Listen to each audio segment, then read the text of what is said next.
If everybody could just mute who's not on mute, we got some background noise.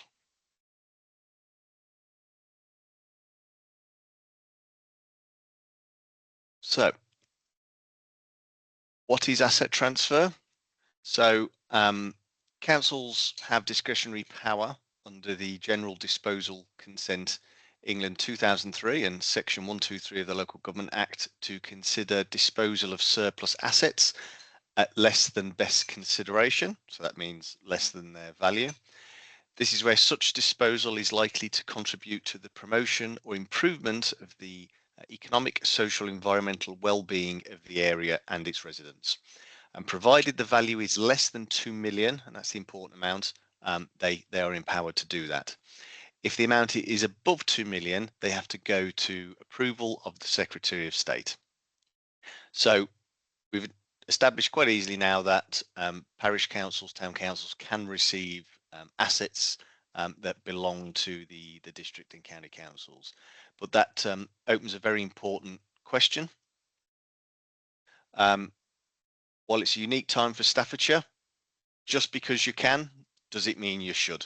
And that line from Jurassic Park springs to mind every time. Should you take on an asset? And we'll go through considerations that that councils need to look at. The first thing to point out is part of local government reorganisation, no asset can be forced on you. So you have to want the asset, you have to be willing to take it on. So the district, county council, borough councils can't just go, they're yours, there you go. You have to want the asset and be willing to take it on.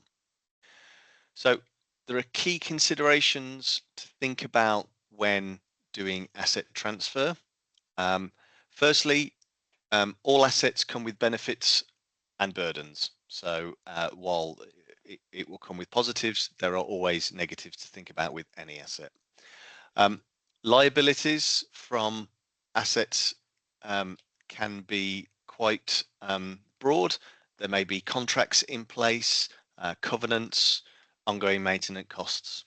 So when doing asset transfer, always verify the facts and your own capacity to look after the asset, and always seek professional advice.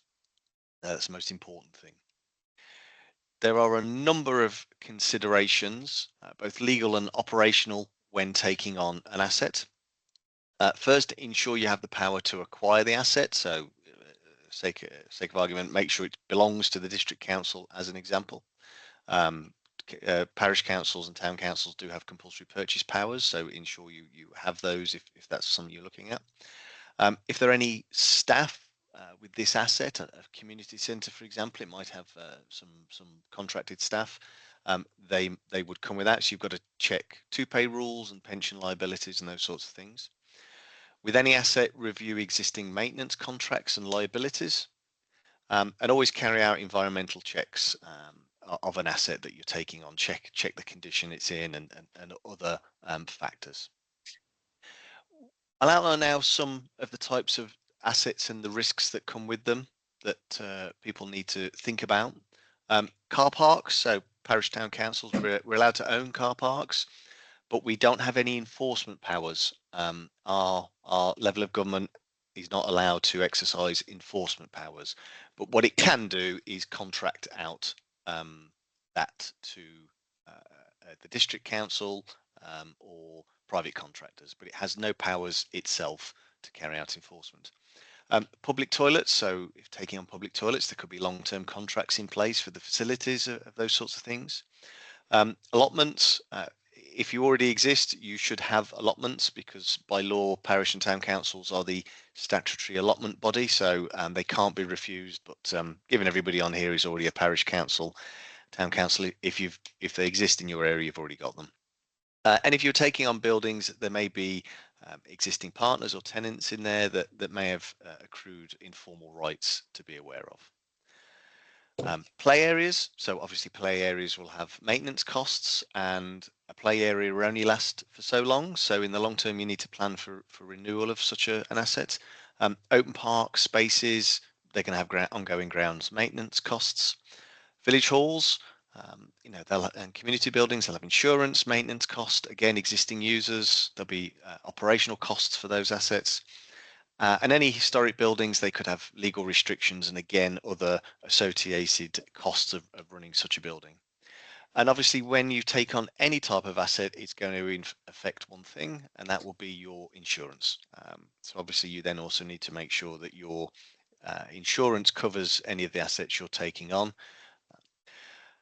That also moves on to the next part, which is taking on an asset means you're going to have new arrangements in your budget. So you need to make sure that you plan your budget in advance of taking on an asset. You're not able to raise more precept halfway through the year. So if planning to take on an asset, you need to make sure you've put the budgets in place in advance. And if the asset requires a subsidy, put the precept in place in advance as well. Always good to try and be aware of a few issues when negotiating with district councils. Some district councils are very willing to transfer assets over to their parish and town councils. Some are not. So a few things to think about. First is obviously don't accept any terms blindly. Make sure you review covenants and liabilities of any asset. Don't take it on face value. Anything presented by the district council.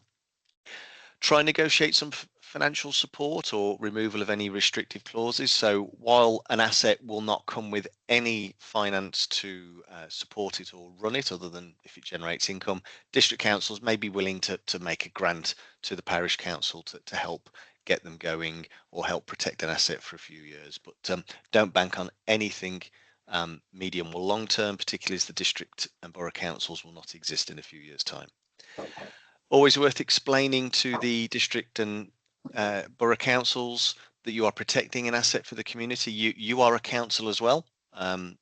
You are a taxpayer funded authority, so therefore you are an ideal body to be protecting other public assets. And then obviously assert the community interest and push back on any market value myths. Some district councils elsewhere in the country come at the approach that they want to sell an asset to a parish or town council. They should not be selling a taxpayer asset to another taxpayer funded body.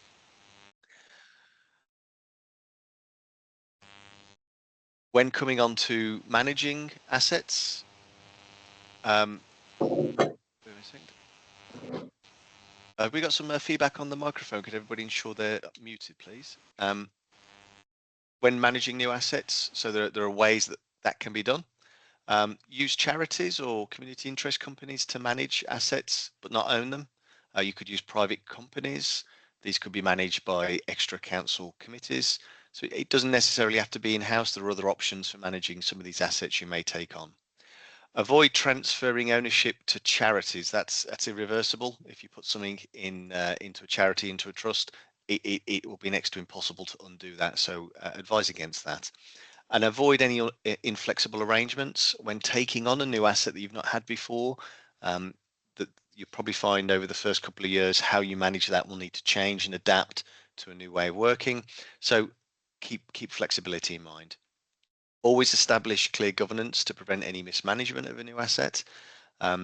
Ensure any operating body, so if there was a management committee put in place, it's got clear terms of reference and oversight, because we don't want sort of this committee or this managing group to go off at a tangent and doing things they shouldn't be.